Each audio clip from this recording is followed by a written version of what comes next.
Hello, everyone, and welcome to DRJ's webinar series. I am Bob Arnold with Disaster Coverage Journal. Today's sponsor is AlertMedia, and today we will be discussing modernizing incident response, how to recover faster from high-impact events. To help welcome and introduce our panelists today, I'd like to now welcome and turn it over to Katie Goen. Thank you so much, Bob, and hello, everyone. I'm Katie Goen, Director of Communications at AlertMedia.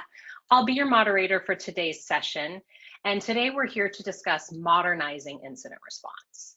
So you're going to hear from two experienced leaders who have managed incident response across industries, from military to technology, and they really know what it takes to stay ahead of business disruptions. So we have a great presentation in store for you today. So I'm going to go ahead and kick things off by introducing you to today's speakers. First, I'd like to introduce Ryan Williams. He is the risk manager for business continuity and disaster recovery at Zillow.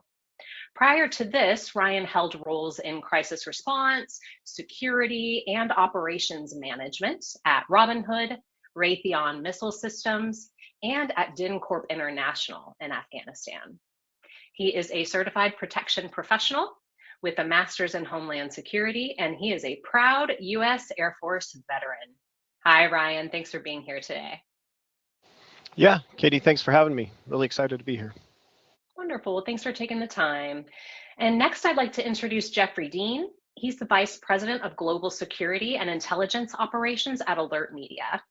Jeff brings over 35 years of experience leading enterprise crisis management, crisis response, and physical security programs at companies like Databricks, Citrix, and Arrow Electronics.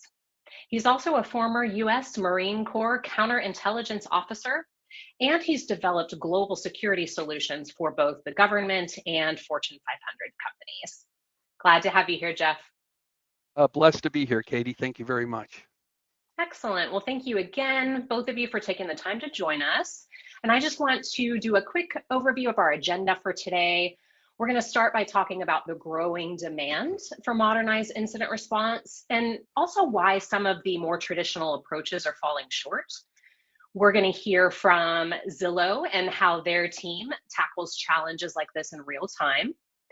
From there, we're going to review a simple 6-step incident response lifecycle that you can apply to your organization if you so choose. And then finally, Ryan's going to give us some great real-world incidents and discuss how his team at Zillow responded. So we will also have plenty of time for a Q&A towards the end, so you can feel free to submit your questions at any time. And also, it doesn't have to be a traditional question. If you have a comment or an observation or a best practice to add to the conversation, you're welcome to submit those as well. So with that in mind, I'm going to go ahead and turn things over to Jeff. Hey, thank you very much, Katie. Let's start by looking at why the demand for more modern, efficient incident response is growing and what's behind that shift.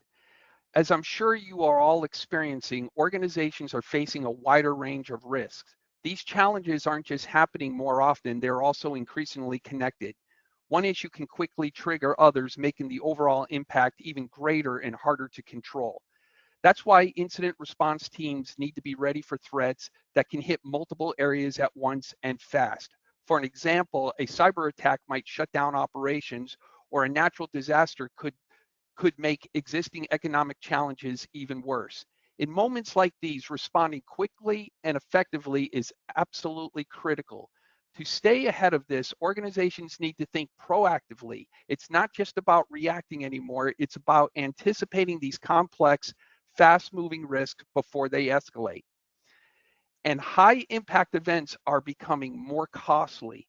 In 2024 alone, 27 unique severe weather events caused more than $1 billion across the US. Data breaches now reached a record high of an average 4.9 million per incident last year, and that's up 10% from 2023. And the average cost of a supply chain disruption is at 1.5 million per day.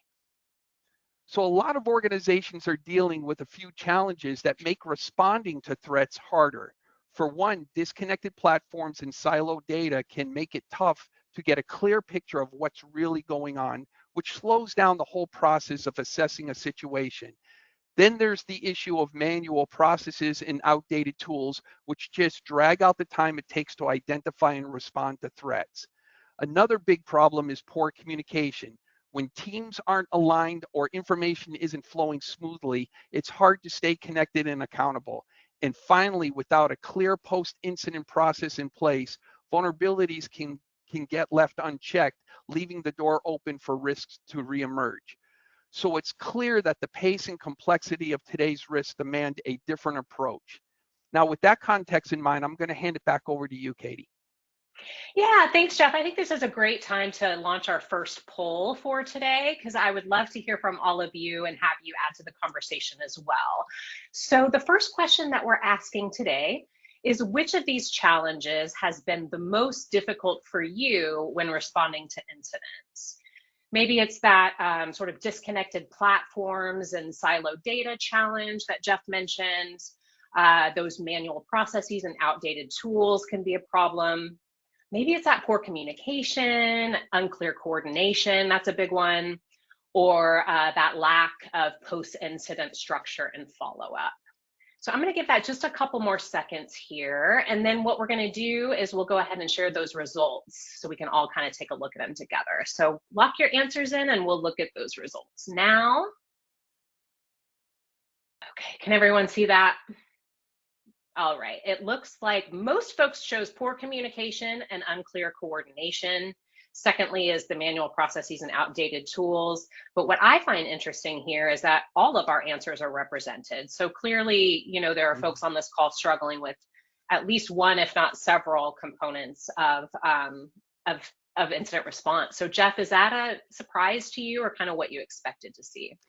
No, that's exactly what I expected, because it really depends on how your operations are running and what stage you are in within setting up your organization. So seeing all of them represented is not a surprise. And what about you, Ryan? Anything to add to that? No, I mean, poor communication, I wasn't surprised to see it at the top. Obviously, when people are stressed and we're going through these scenarios, if we're not prepared, that's going to be number one always. So. Absolutely. Okay, well, so what we're going to do now is I'm going to go ahead and turn off my camera and I'm going to stop sharing my screen so that Ryan and Jeff can have a conversation about what incident response really looks like at Zillow. So, gentlemen, you can go ahead and take it away. Hey, thanks, Katie. Hey, Ryan, really looking forward to this conversation today. But first, I want to just take a quick moment to thank you for your service to our country. Much appreciated. Oh, yeah, thank you for yours. Yeah, thank you. To kick things off, what does managing business continuity and disaster recovery look like at Zillow? Yeah, so hopefully everyone is kind of familiar with Zillow and what we do and kind of understand how we operate. But for us, the big thing is most of the employees are remote. So we've got 7,000 plus employees around all the United States and 5 different countries.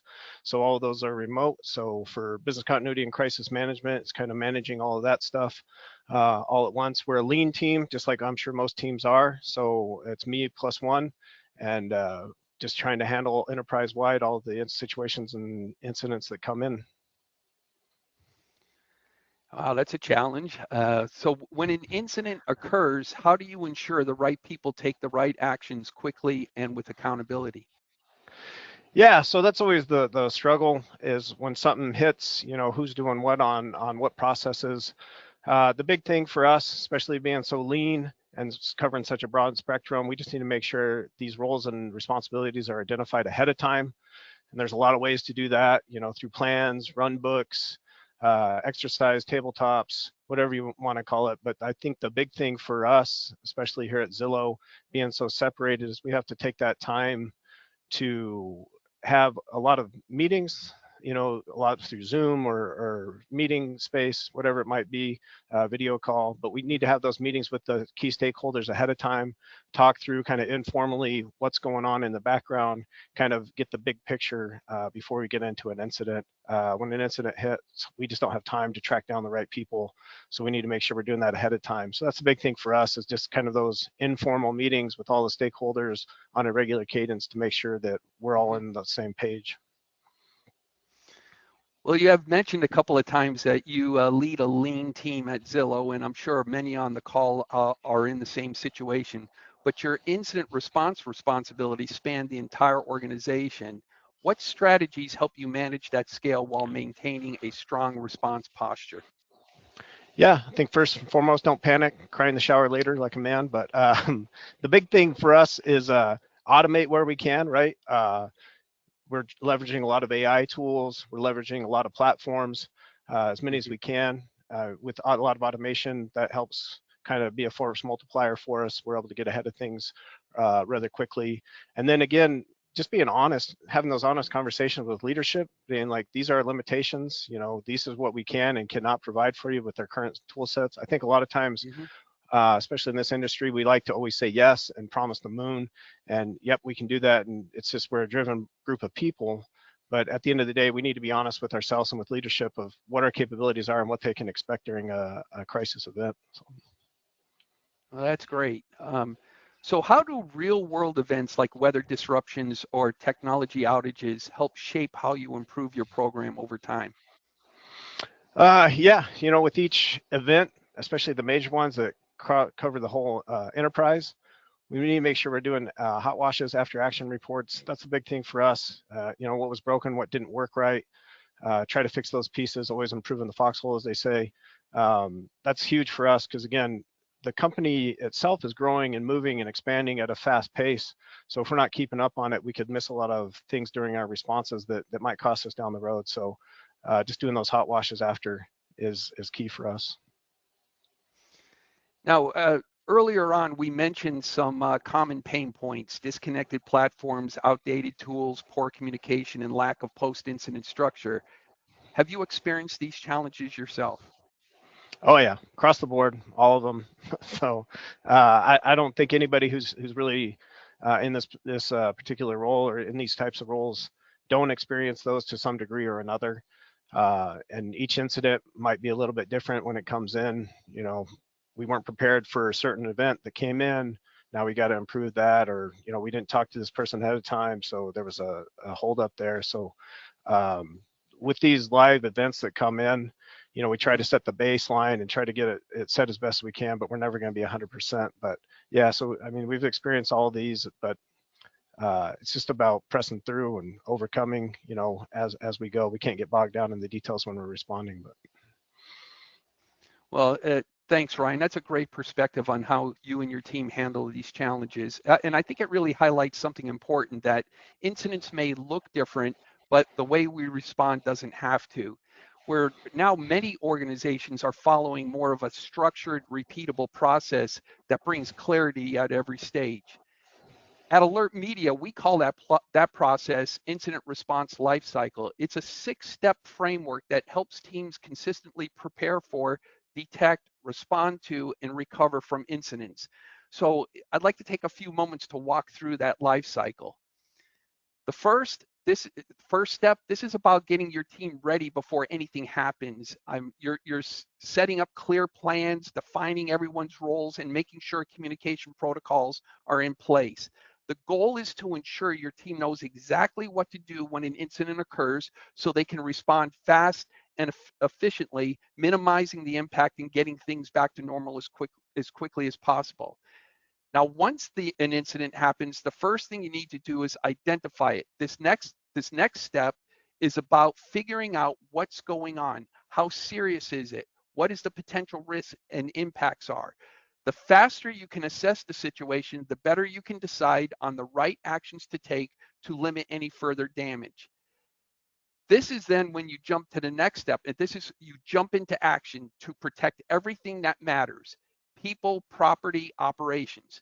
You need to contain the incident as quickly as possible and stop it from escalating. The focus here is all about taking swift steps to minimize harm and prevent things from getting worse. Now that you've contained the situation, it's time to dig deeper. This next step is about finding out exactly what caused the incident in the first place. Once you've figured that out, you can take the necessary corrective actions to resolve it completely, making sure you minimize the risk of it happening again. Then comes restoration. That is when the incident is under control. The next step is to get everything back to normal. You'll focus on resuming critical services, restoring regular operations, and setting up post-incident monitoring. This ensures stability and gives you a chance to catch any lingering issues before they cause problems down the line. And then after everything is settled, it's time to take a step back and review how the whole process and response went. This step is all about analyzing what worked, what didn't, and how you can improve moving forward. You'll document lessons learned and update your plans and training to make sure you're even more prepared next time. So it's a very good process to follow, and it helps keep you in line whenever you have a critical incident. With that, I'm going to pass it back over to you, Katie. Thank you, Jeff. Yeah, this is a great spot for our next audience poll. So we'll go ahead and launch that one right now. And this time we're asking, which phase of the incident response life cycle is the biggest challenge at your organization currently?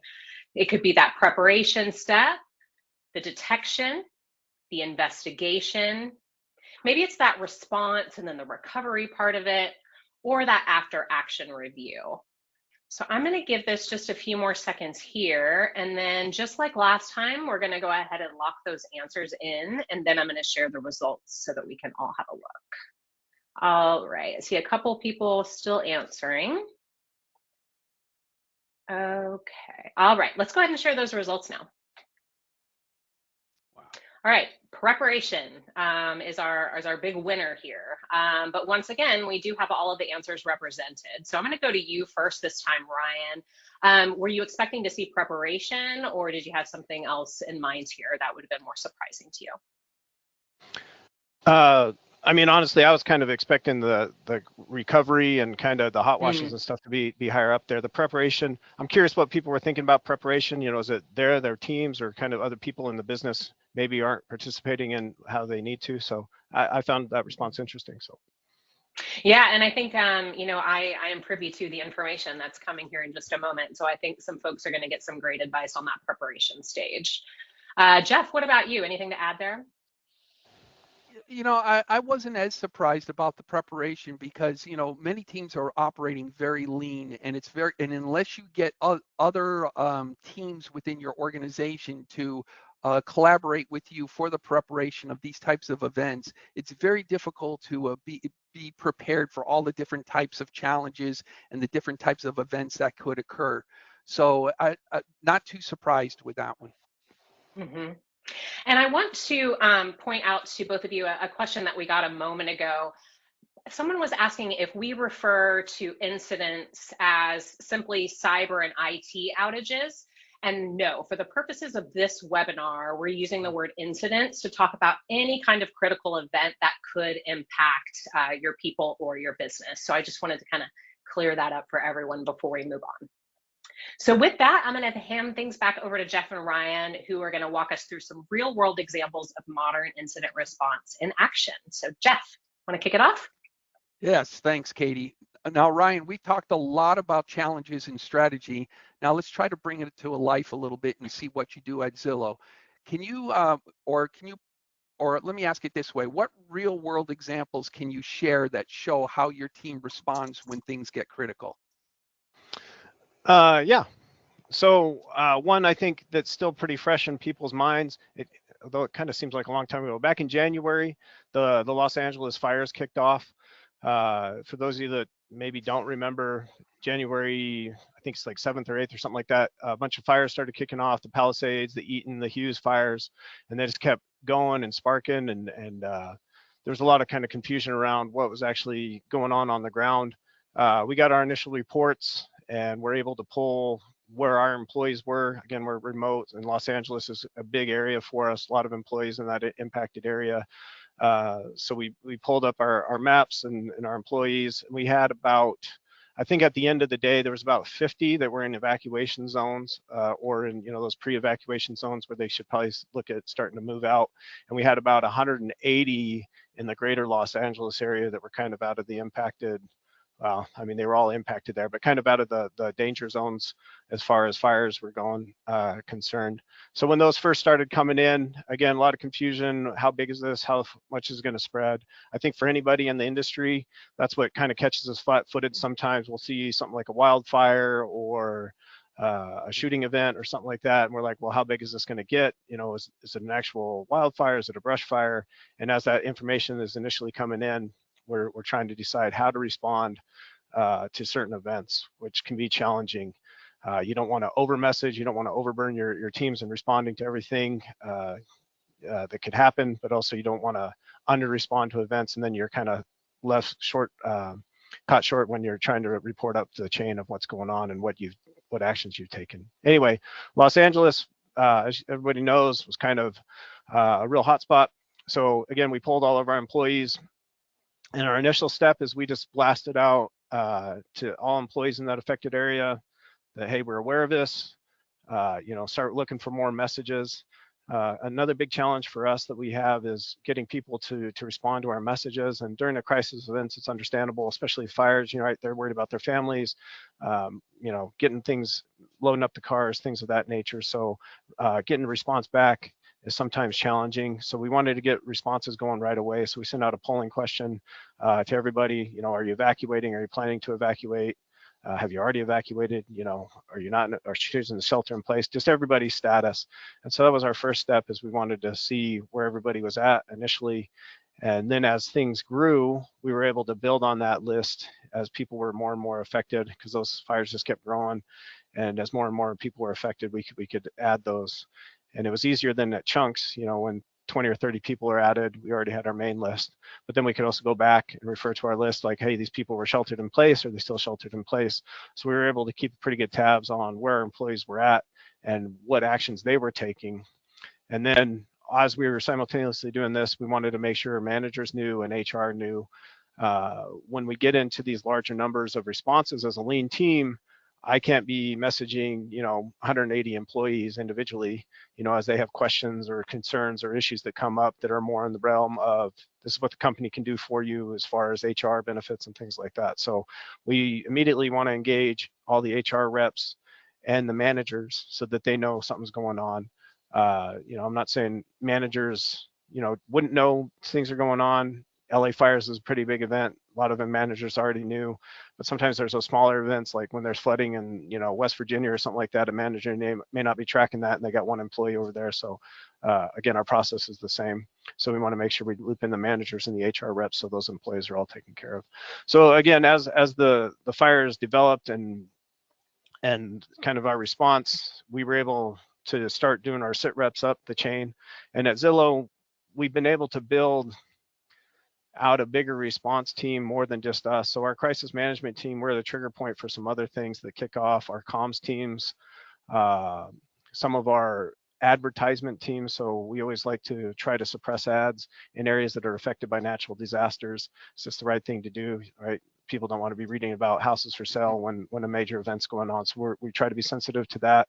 So again, our advertising piggybacks off of that. So there's a lot of things that trickle down and respond off of this. So all these people, we're able to coordinate through we're all in the same, we use Slack. So all of us were in the same Slack channel, and we're able to coordinate all of these responses in real time as things were developing. Something that we didn't really account for or plan for, I don't think anybody really planned for it, is those LA fires went on till like January 28th. So it was like 20 days of just constant monitoring and fires expanding and people having to evacuate. And it was a constant just threat that was out there every day going on. And for a lean team, for us, one of the biggest problems that we had is there's no depth on the bench. So either I was staying up 2 or 3 in the morning trying to figure out what was going on, because the fire doesn't pause when I go to bed, right?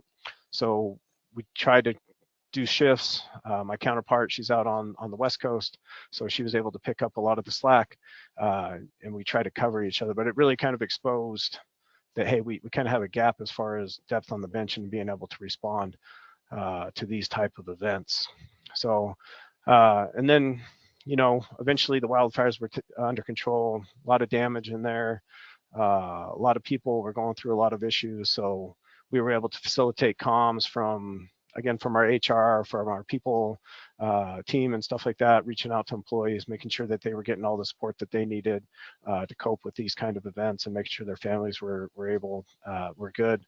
And so Zillow, I feel, really kind of stepped up there and kind of went above and beyond and really reached out to these employees and made sure that they were covered. They didn't have to worry about putting in leave and all that other stuff. Managers and everything were able to take care of all of that stuff, just to take a lot of pressure off of the employees where they were going through these events. So Nice. And when the event ended and you were in your review process, can you identify the one biggest lesson that you learned about how your team responded to this event? Yeah, one of them, I'll give you two. Like, one of them I already said, so it's just like shift work, being able to divvy out kind of those longer term responses. Again, I don't operate well when I don't sleep, so we really had to figure that out, and we kind of have a solution in place now.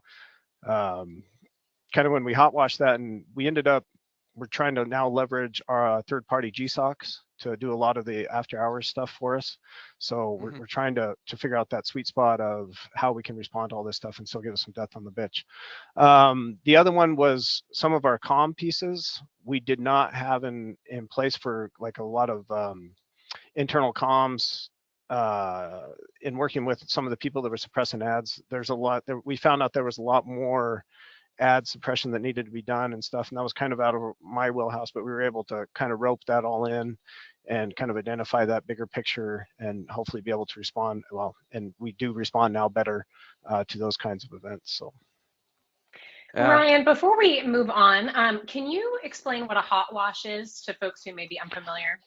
Oh yeah, I apologize. Hot watch is an after action report, a post-op, if you will. So anytime there's a big event, you get all the players, all the people that were involved, all the people that should have been involved. If you miss somebody, get them all in the same room.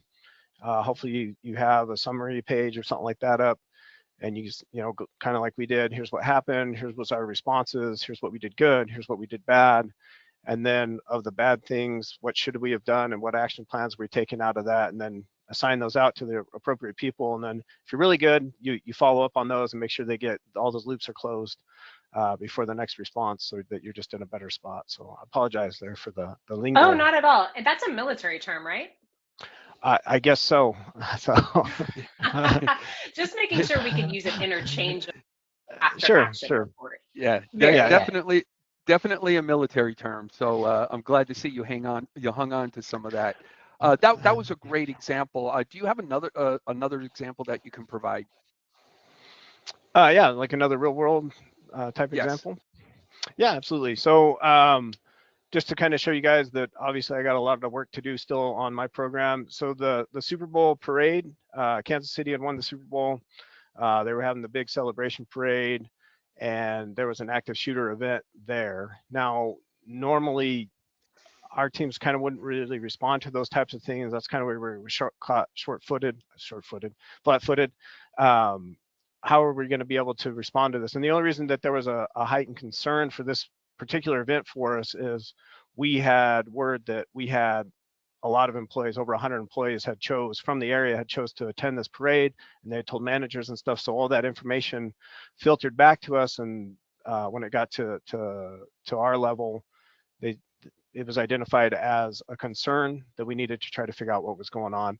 Again, news as it comes in, I don't want to use more lingo, but the fog of war, right? So the information wasn't really good coming in, what was real, what wasn't, but we had to respond the best way we could. So we weren't really set up to respond to a major event that wasn't close to either employees' locations, homes, or like office locations. So this was just, again, a parade that was out there. How are we going to respond to this? How are we going to figure it out? And so we kind of we're doing it live, trying to figure it out, but going back to our basics. So we just set up a perimeter. We threw a geofence around the area. We made it pretty big. Like, how far would somebody drive to go to a parade? If they're a big fan, they might drive several hours, So I threw up a pretty big geofence around it, captured all those employees that were in the area, and then we started again messaging out. And again, some of those messages were slow to come back, which can be a concern, but we just kept hitting them. And as this was all going on, obviously this has escalated to the point where, our chief people officer and C-suite are concerned about it because they know we have employees there and stuff. So we were able to give the best intel we could at the time. And this kind of goes back to honest conversations, right? So teeing them up when we were talking about our response, be like, we're not really geared for this. We're not really set up for this, but here's are the steps that we took. We've geofenced. We have 180 employees that are located in this area. We sent out messaging. We've heard back from 100 of them. We're working on these last 80 to get, confirmation. And so we would just go from there. And then with this response, the intel is very important. So then we started watching for the reports that are coming in, how many injured and that such, so we can kind of base how big of a threat we had, which obviously kind of tells you the urgency of your response. So as the reports were coming in, and our status of our employees was coming in, that's kind of, until we were kind of balanced on there, and we were able to give C-suite kind of that good feeling, warm fuzzy, whatever you want to call it, that we didn't fortunately have anybody impacted as far as, getting hurt at the parade. Again, impacts are far more reaching than just getting hurt or anything like that. So again, we were able to connect all those people with their HR reps, their managers, make sure they were all aware of the situation. Everybody got, if they needed, any additional resources.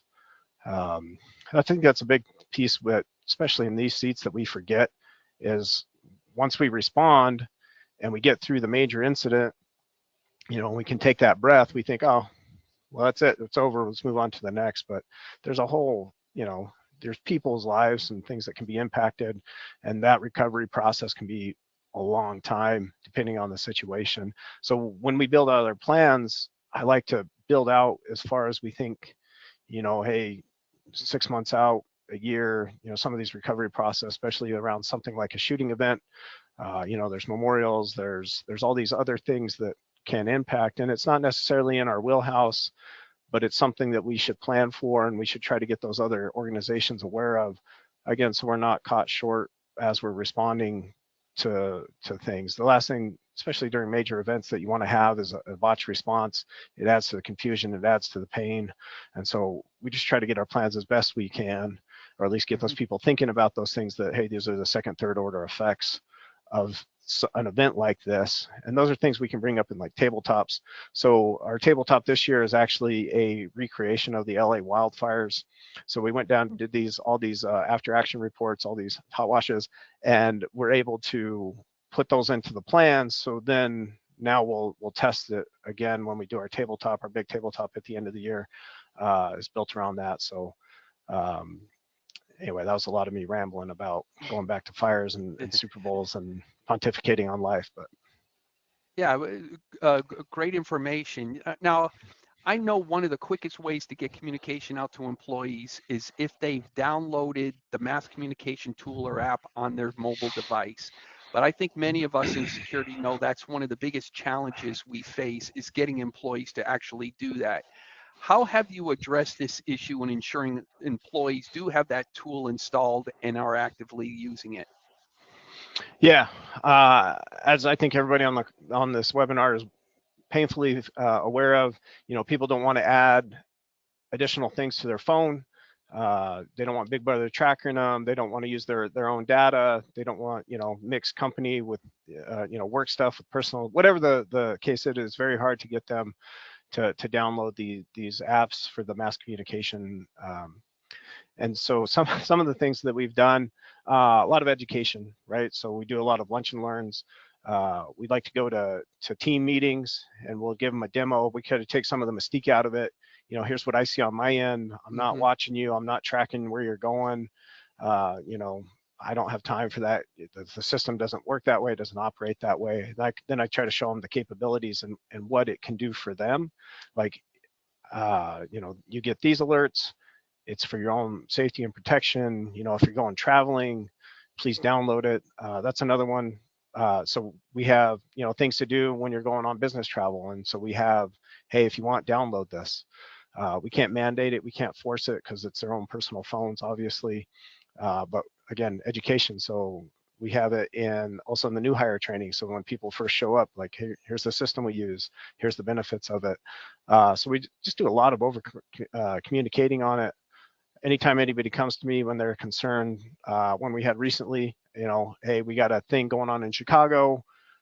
What are your thoughts on if the National Guard's deployed there, how it would affect our people and stuff like that? So we talk through all those incidents, but then I say, hey, also, you guys should download this. So I always feel like kind of a salesman. At the end of every conversation we have or any meeting that we have, I'm like, hey, make sure you download the app too, because here's what it does for you and stuff. Some other things that we do is we try to do a massive test once a year, which can be, it might be challenging, again, kind of what support you have there. So we piggyback off of the Great Shakeout on earthquake drills. So it's a big program. A lot of people are aware of it. So we piggyback off that. And so we'll blast out a mass email a couple days before, say, hey, this is what we're going to do. You're going to receive a text message or an alert if you have the app. Again, we try to get them to download the app there. And then we blast it out on all the different platforms the day of and see how many responses we get. And that's kind of how our litmus test of, is our awareness campaigns growing? Are we getting more people signed up on the app? And we can kind of test our responses. Been doing this almost 3 years now. We've steadily increased that. Not as much as I would like if I could mandate it, but we're steadily increasing it. And again, it's just education. I think taking a lot of the mystery out of it helps a lot of employees see like, oh, like this is beneficial to me and there's no real downside to it. So. Wow, if you could ever truly solve that challenge, you'd be a hero to the industry, because I think we all have had that challenge. Yeah. But hey, thanks for sharing that. And I know you have one more good example for us of an incident that you've handled. Yeah, and it's kind of more of general, just something that I've noticed kind of an uptick, and maybe everybody's kind of noticed over the last probably 10 years or something. Protests, demonstrations, things of that nature have seemed to increase, or at least there's a lot more awareness around them as they're going on. So it seems like every day, there's multiple either demonstrations or protests that are kind of identified out there across the nation and across different countries and things like that. So we've tried to develop some protocols for that. Again, we don't want to over message on those kind of events. One, we don't want to, again, make people tone deaf to our messaging. And then, two, these people, if they choose to go participate in those kinds of events, that's not really my call. If they want to go and participate in those kind of things. So how do we frame the messaging? When do we message out? And it's still kind of an art form. There's no real, again, if somebody has a hard and fast rule of when to and when not to, they'd also be a hero to the industry. But so we try to craft a lot of messaging around, hey, just so you're aware, this event's going on near the office location. There might be increased traffic, if you have someplace to be or anything like that. So we try to gear it around like, hey, just see where this is going on. And, it's a convenience thing for you. You might want to avoid the area if you got someplace to be or something like that. So we try to do a lot of messaging around, just awareness that it's out there. So people are aware. And I don't know, again, hero of the industry, but how do we get employees to kind of take those self-awareness when they're reading these messages and they're taking things into account in their lives? A lot of us are kind of on autopilot. We just go, and we never really are watching kind of what's going on around us.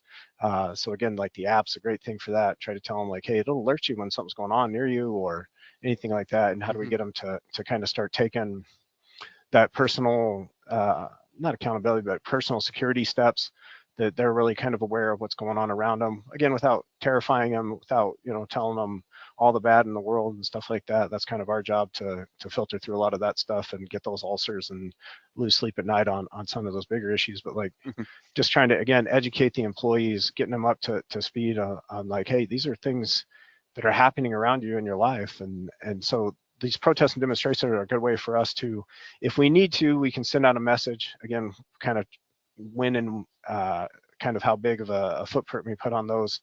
And again, we, sometimes, well, maybe this is just an email message, like we don't want to raise it to the level of sending them a text message or alerting them on the app. And so it's just kind of a notification, a gee whiz. So again, there's a lot of art to it versus science, and depending on your organization and how much support you have and kind of what the risk tolerance is on a lot of things will determine a lot of those steps that you can take or can't take. And then we just keep trying to always improve that process, right? So another thing, just while I'm pontificating on life and my viewpoints is, be open to that criticism. Again, kind of in this world, in this career field, we're very prideful of our programs. We want to have the best program. And so when someone comes back at us and is like, oh, why did you do this? Or why should have done that? Be open to that feedback, be open to that conversation. Right. Always be willing to, we don't want to be building things in a vacuum, just like nobody else should be building anything in a vacuum. And that's something that I think is a lot harder for us in this career field, is just being able to be like, yep, we could have done better. We should have done better. Or, hey, I didn't think of that. That's, and then also you get those allies with inside the company when you're open to those messages, open to those communications, because then they can kind of be a champion for you out there on the employee base and saying, oh, these guys, they want to help us. They're trying their best, whatever it might be, is to just try to get as many of those allies out there as you can. And I will say Zillow has been pretty fantastic about that. We've received a lot of messages about like, oh, wow, I didn't know Zillow was even aware of that was going on around us. And, oh, that's, great that you guys are checking on us and things like that. And kind of give that comfort, an employee that's going through a flood, like, hey, like someone's at least aware of me and they know what's going on, I think is a big comfort to a lot of employees. We've had very few that come back and were angry that we wanted to check to make sure they were safe. Most people are pretty open to people checking on them and things like that. So that was a lot of me just pontificating the life of Ryan, I guess, but yeah. Yeah, no worries. But during your post-incident review of a past event, what aspects of your response stood out as a success, whether it was a tool, process, or internal partnership that really worked? Yeah, I think one of the things that's always been a kind of a continuous success for us is we've been able to build that trust base with inside our responding team, right? So when we say something's going on, or why we did something or why we didn't do something, they're a lot more accepting of it.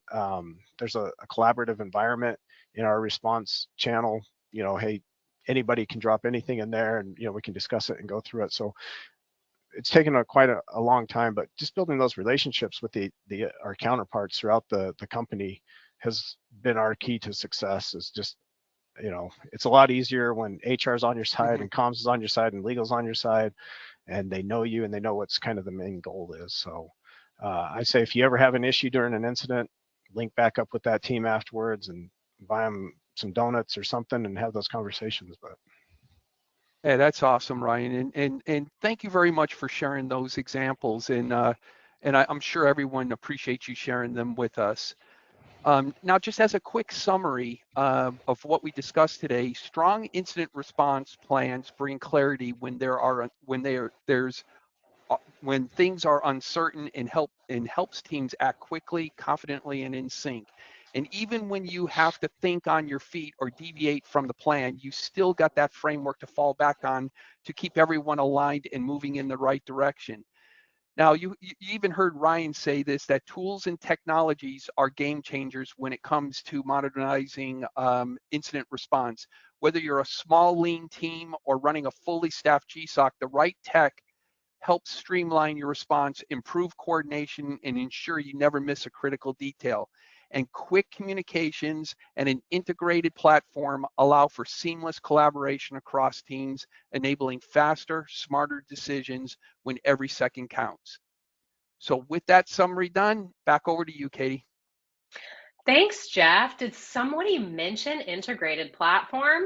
No, I just wanted to take a moment to mention, since we've had all this great talk about incident response, that AlertMedia did recently launch its incident response solution, and it is a super easy way to manage critical events. So it has these advanced capabilities that really allow you to resolve incidents faster, coordinate your actions while you're getting these real-time insights, right? So that's just one of the products within AlertMedia's comprehensive risk intelligence response suite, but they're all designed to help you manage risk and response through one unified platform. So now that you have heard all of that, I do want to go ahead and launch our final poll here. And this time we're going to be quick about it. We just want to ask, with this last poll question, if you'd like to hear more about how AlertMedia can help you modernize incident response at your organization. So we have a great team of folks that would love to get in touch with you, so you can say yes, and we will get you some more information. You can also say not right now, and no hard feelings. You know where to find us later on if you need us. So let me go ahead and give that just a few more seconds. I see some folks are still filling this out here. And then while we're waiting for this one to wrap up, you can think of a really great question to ask Jeff or Ryan, because we are just about to go to our questions right now. All right, Ryan, this one's for you. In post-incident reviews, how do you keep folks engaged, right? The incident has, ended, people are already moved on to the next thing. So how do you engage them in really sitting down and doing that post-incident review? Yeah, anytime that you need to do a post-incident review, hot wash, you got to do it relatively soon after. There's always that saying, strike while the iron's hot. People do lose interest, especially with disasters. People want to forget about them and kind of move on with their lives, and then the next one hits. You got to do it in a timely manner. If you can kind of build up the cadence with your teams, like, hey, the first Monday, or nobody likes meetings on Monday, but the first Tuesday, after an event, we do these hot washes. You can even do it like a standing meeting if you have like a monthly response, meeting, or another technique is if you're doing training, hopefully you're doing training with your responding people or having regular cadence meetings with them. And then if people aren't responsive, unfortunately you might have to set up some individual meetings and just be like, hey, I just want to make sure we capture this. And always try to be positive. These people are trying to help. You're trying to get these people to help you out. So, obviously you always want to be positive and nice and cheerful and stuff with them. But yeah, like speed, you got to strike while that iron's hot. Within a couple days to maybe a week after a big event, got to make sure you're having that hot wash, or at least put it on people's calendars. Be like, hey, this has happened. We'll meet in 2 weeks on it. Fill out these notes. You can send out a reminder like, hey, just so you guys remember having this meeting coming up, fill in your notes before you forget. So there's a lot of techniques. It's just keeping it in forefront minds, emails, Slack, text messages, however you guys communicate, and then just getting it done. So. Thank you. Jeff, I think you would be a good person for this question. I know you've worked in incident response in a lot of different organizations. So in your experience, what do companies tend to overlook when they're building out incident response planning? I think they overlook the importance of ensuring all the different departments are involved in the planning process. Ryan mentioned it. When you have the buy-in from the different departments, HR, facilities, legal, all the different organizations, especially when you're building out business continuity planning. If you don't have that integration, that is going to be the biggest issue. A lot of people are not aware that business continuity plans are actually should be written and owned by the individual departments, not by security itself, because they know what needs to be done when a situation happens. Obviously, security's there to guide them. So I've always taken the approach of an enterprise risk management or enterprise security risk management concept to ensure that I did address it with everyone. And once you get all those folks involved, and show them the criticality of being part of the process, it makes it a lot easier to get executive buy-in at that time as well, because they have the whole organization addressing risk. Good answer. Ryan, I'm going to go back to you for this one. How do you deal with staff turnover and business continuity with incident response? Yeah, it can be a nightmare, especially depending on how big your organization is. Our organization's fairly big, and those roles and responsibilities kind of get handed and passed around within different organizations and stuff. That's where it kind of just goes to building those relationships again. I don't want to sound like a broken record, but if I meet with those POCs and I talk to them on a regular basis, and when they're handing that baton off, hopefully there's some kind of changeover. Sometimes there's not, but Again, if you're having those regular meetings and cadence with those people, you'll recognize pretty soon that there's a gap. It also goes to like your regular trainings and intervals of tabletop exercises and things like that. You recognize like, oh, this team's not here anymore. What's going on? There's nothing worse than getting into a response meeting like, well, where's, employee X? Oh, they left, or, those roles are handed over to somebody else.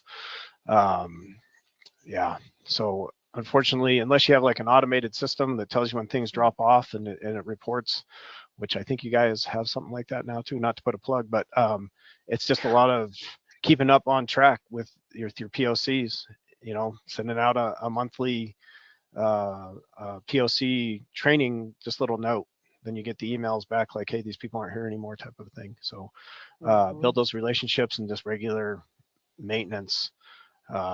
Again, I wish I had a better answer, but it's just a lot of work sometimes. So absolutely. Ryan, I think that was a great answer, because I think the maintenance aspect of it is one thing that people overlook, is ensuring that the plans are consistently updated, because you don't want to get into an event and find out that your communication plan, that half the people aren't on that plan anymore.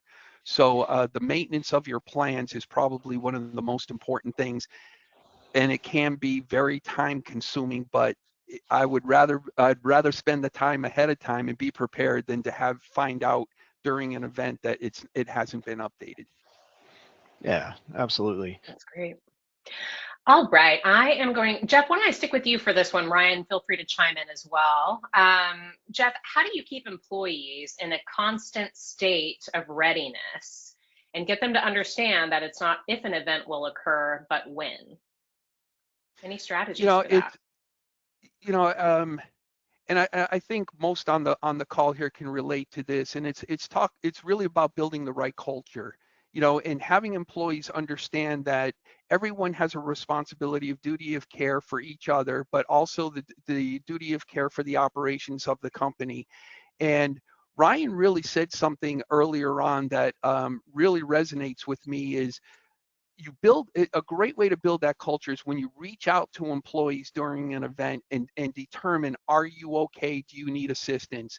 I mean, that the employees then have that natural buy-in for security, for safety, and they just become part of the program and understand how critical the program is, not only for their own personal safety and security, but for their fellow workers and for the operations of the company. So to me, it's always been about building the culture, and the best way to build the culture is to constantly be reaching out to employees, not only to show that you care about them while they're at their job, but you care about them when they're home with their families, when they're traveling, whether it's business travel, personal travel, that you always want to ensure that they are safe and secure. And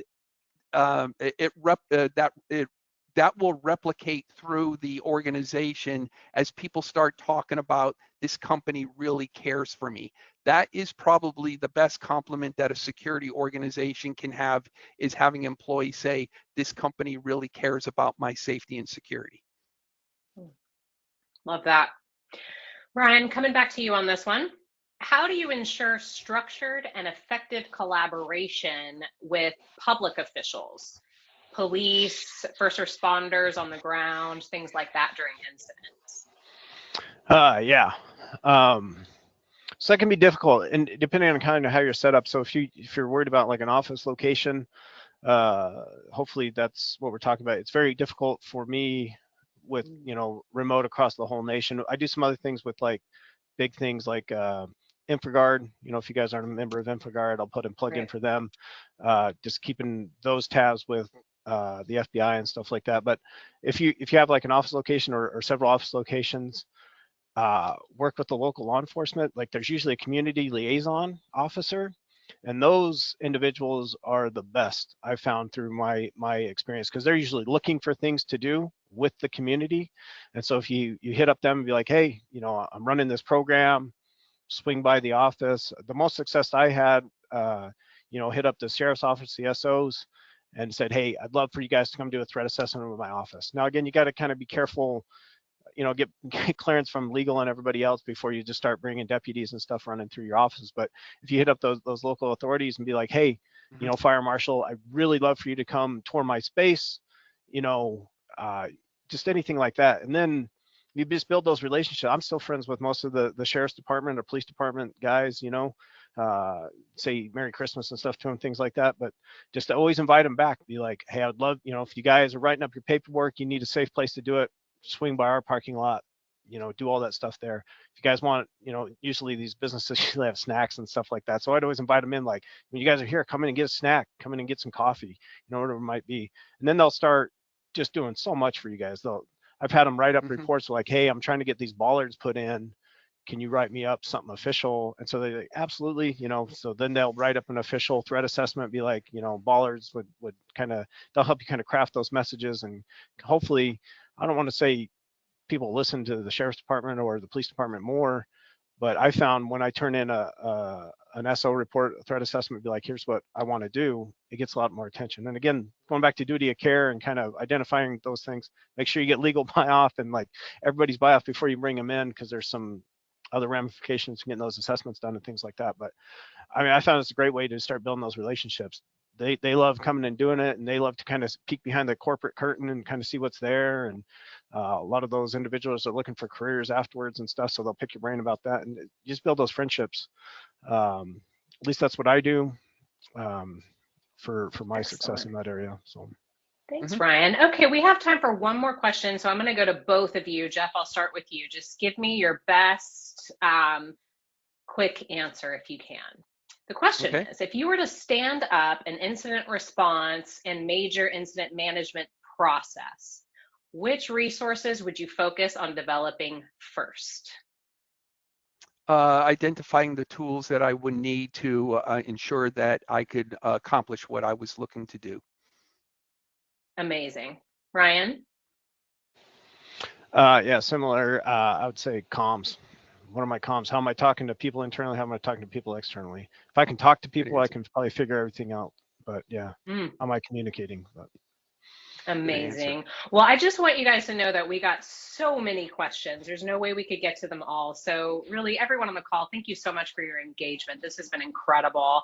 I am going to have some contact information for Ryan and Jeff in just a moment if you want to connect with them to continue the conversation. But first, I promised you guys some additional resources. So first, we have an incident response plan template. So that is a great starting point for building or refining your current plans. And then we also have an incident response product guide, and that highlights AlertMedia, how you can use our solution to take control of some of these high impact events. So we're going to share both of these resources with you in these follow-up communications, but if you'd like them sooner, please go to alertmedia.com, and they are completely free. And you can find them there as well.